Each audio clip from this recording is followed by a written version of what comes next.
Listen, நீங்க ஒரு ப்ராடக்ட்ட make பண்றீங்க. அந்த ப்ராடக்ட்னால மக்களுக்கு எந்த யூஸும் கிடையாது. இத எப்படி மார்க்கெட்டிங் பண்றதுன்னு நீங்க யோசிச்சுட்டு இருந்தீங்கன்னா, ஒரு சூப்பர் இன்ஃப்ளூயன்சர் மார்க்கெட்டிங் ஐடியா அப்படின்னு நம்ம எங்க போய் எடுக்கலாம் அப்படின்னா, தாவேக்கா கிட்டேருந்து எடுத்துக்கலாம். ஏன்னு வச்சுக்கோங்களேன், ஒரு ஸ்கூலுக்கு ஒரு அமைச்சர் போறாரு. பொதுவா அந்த ஸ்கூலுக்கெல்லாம் போனாங்க அப்படின்னா, ஒரு பெரிய புத்தகவியலாளர்கள் இருக்காங்கல்ல, நெறைய ரைட்டர்ஸ் இருக்காங்க. அவங்களுடைய கோட்பாடுகள சொல்லி, சின்ன கதைய சொல்லி அவங்கள மோட்டிவேட் பண்ணி படிப்புல கவனம் செலுத்த வைக்கிறதுக்கு ஏதாவது கதை சொல்லலாம்.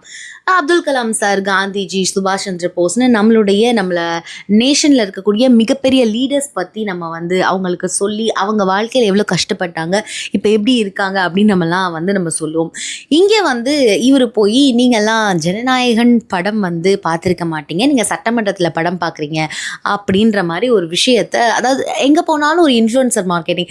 ஏன்னா இவங்க இப்படி பண்ணா மட்டுமே பொழைக்க முடியும்னு அவங்களுக்கு நல்லாவே தெரியும். சட்டமன்றத்த போய் ஒரு குழந்தையோ, இல்ல ஒரு இளைஞனோ பார்த்தான்னா, அவன்ட்ட கேட்கிற கேள்விக்கு வந்து சரியா ரெஸ்பான்சிபிளா பதில் சொல்லாம, எப்படி மத்தவங்க மேல தூக்கி போட்டுட்டு ஒரு ஃப்ரேமிங் ட்ராமா எப்படி பண்ணலாம்? ஃபேக் மனிப்புலேஷன் எப்படி பண்ணலாம்? இன்ஃபர்மேஷன் மனிப்புலேஷன் எப்படி பண்ணலாம்? மக்கள்ட்ட வந்து இத ரீல்ஸா எடுத்து போட்டு மூளை செலவை எப்படி பண்ணலாம்? அப்படின்னு தான் புரிஞ்சுப்பானே தவிர, அத தவிர வேறும் எதுவும் இல்ல. நீங்க பள்ளிக்கூடங்களுக்கு போறீங்கன்னா, அமைச்சர்களுக்கு ஒரு வேண்டுகோள்னா, அங்க போய் நின்னுக்கிட்டு இன்ஃப்ளூயன்சர் மார்க்கெட்டிங் பண்ணாம, அந்த குழந்தைங்க மேல கொஞ்சமாவது கான்சன்ட்ரேட், அது குழந்தைங்களுக்காக போங்க. நீங்க அங்க போய் உங்க கட்சிய வளர்க்கறதுக்காகவே போகாம, ஃபார் சைல்ட் அவங்களோட இம்ப்ரூவ்மெண்ட்ஸ்க்காக போறது நல்லதுன்னு நான் நினைக்கிறேன்.